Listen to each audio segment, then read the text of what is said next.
প্রধানমন্ত্রী শেখ হাসিনার স্বামী ও বঙ্গবন্ধুর জ্যেষ্ঠ জামাতা পরমাণু বিজ্ঞানী ডক্টর এম.এ. ওয়াজেদ মিয়ার পঞ্চদশ মৃত্যুবার্ষিকী আজ বৃহস্পতিবার।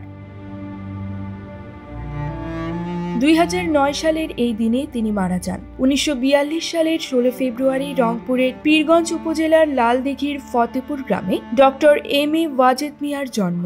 বাবা আব্দুল কাদের মিয়া ও মা ময়েজুন্নেসার 4 ছেলে ও 3 মেয়ের মধ্যে তিনি ছিলেন সর্বকনিষ্ঠ। ওয়াজেদ মিয়া 1961 সালে ঢাকা বিশ্ববিদ্যালয়ের পদার্থবিজ্ঞান বিভাগের স্নাতক পরীক্ষায় প্রথম শ্রেণীতে দ্বিতীয় স্থান লাভ করেন। 1962 সালে স্নাতকোত্তর পরীক্ষায় প্রথম শ্রেণীতে প্রথম হন। ঢাকা বিশ্ববিদ্যালয়ে পড়ার সময় তিনি ফজলুল হক হলের আবাসিক ছাত্র ছিলেন। ছাত্রলীগ মনোনীত প্রার্থী হিসাবে 1961 থেকে 62 শিক্ষা বছরের জন্য হল ছাত্র সংসদের সহসভাপতি নির্বাচিত হন। 1962 সালে শিক্ষা কমিশন বিরোধী আন্দোলন করতে গিয়ে গ্রেপ্তার হন।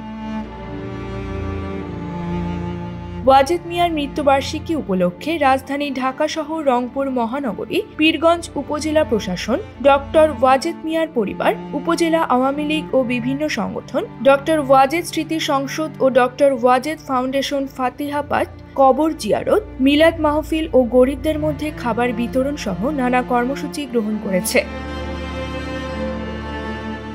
আজ বৃহস্পতিবার সকালে ডক্টর এম.এ. ওয়াজেদ মিয়ার কবরে পুষ্পমাল্য অর্পণের মাধ্যমে কর্মসূচির আনুষ্ঠানিকতা শুরু হবে।